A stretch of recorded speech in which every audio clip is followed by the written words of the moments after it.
Okay, so I'm going to show you how to make a thin person become fat using After Effects. Now I have to tell you straight away, there's no filter or app that can do this for you automatically. For a still picture, yes, you can use an app, but we are talking about video here. So before we start, I'll show you a before and after clip. We're going to go from this to this. Okay, here's the clip that I've imported into After Effects. Now before we do this, let's understand how a fat person's face looks like from different angles. You know, like how it looks like from the front or how it looks like from the side. So I'll show you a picture that I found, which I think is really helpful. Okay, based on this picture, I discovered two things. Number one, you'll see that the features on the face essentially don't change. Okay, the nose, the eyes and the mouth remains the same size. They don't change.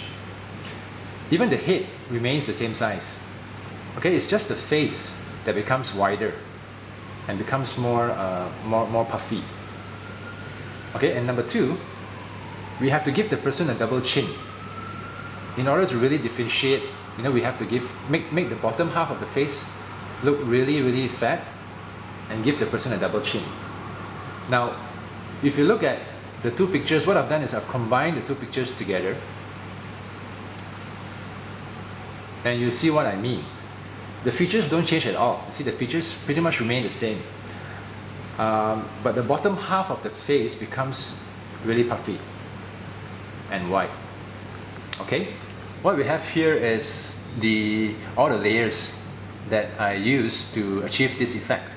Okay, but what I'm going to do now is close all these layers and go back to where I started to show you how I achieve this. Okay, so this is the main, the first layer is called back, which is basically the first video layer. And what I did was I duplicate the first layer, okay, and I named it fat face. Okay, so, and I also used the pen tool to cut out the face. Now the next step would be to set keyframes for the mask path, because as the actress moves her head, when she talks, she moves her head. So you see that you need to have keyframes for the mask path for every movement that the head makes. Okay, so the next step would be to set keyframes for the mask path. Then after that, we apply mesh warp. So if you see here, mesh warp, I've already applied, and see what happens when I turn it on. The face becomes distorted, it becomes fat. Okay, now if you go to mesh warp, click on the filter, this is what it looks like. So you have to, depending on the video, each video is different, you have to adjust it manually. Again, the mesh warp, you also need to set keyframes for it. And you'll see that the features also become distorted. Now don't worry about that right now. The first purpose now is to distort the face, to get the shape of the face the way we want it first. So if we move around, you see that it does get a bit weird. Her mouth is really big and all that, but don't worry about that. So then the next step would be to create another layer to cover. Remember what I told you earlier? That we essentially, when a person is fat, her eyes and nose and face remains the same. So we need to go back to the first layer again, duplicate that, and put it on top. So what I've done is this. If you look at this layer here called Features 2, I'll turn it on. And you see that, again, I duplicate the layer, and I use the pen tool, and I create a mask. Again, I give it a soft feather. Let me check the amount. It's 18 pixels this time because I want it to be a bit more softer.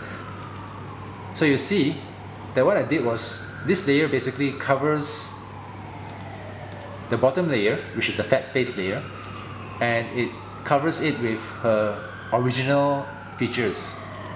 Okay, now you see it's a bit not totally clean because of the hair.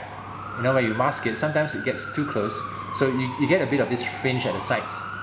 Now what I did was I took the features layer and I duplicated it 2 times, and I put the layer beneath the features layer. So you see features, you have features 3 and features 2.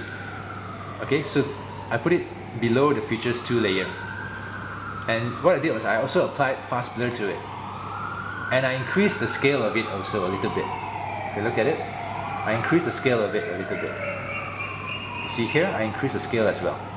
So I'll turn it on and you'll see that this trick will help me remove any dirty sides. Okay, you're still going to get a bit, it's not going to be perfect, but it's going to help.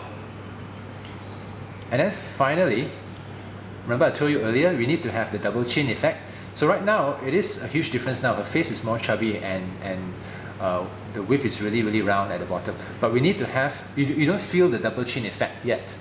So what I need to do is, you see this layer here? Again, this layer is actually from the first layer at the bottom. I duplicate the back layer and I brought it all the way to the top and I named it chin. Okay, and then I use the mask tool, the pen tool, sorry, to mask it out to create the chin. So I'll turn it on and you see that, see, this is without and this is with the chin. Now it makes a huge difference because you get that feeling of a double chin effect. Okay, just to recap what I show you before we end the tutorial. This is basically the first layer of the picture, and then we duplicate the layer to create the fat face. And then after that, we create one more layer over here, which is essentially the nose and the mouth that is not distorted. And in between this layer and this one, we have two more layers, which is from this layer, I duplicate it and I put it behind, and I apply fast blur, and I scale it up a bit so that it cleans up the sides a bit. And then finally is the chin layer to create a double chin. Of course, the double chin, you must, when you do your mask, you should also give it a feather. Okay, so that's about it. And I wish you all good luck. Thanks.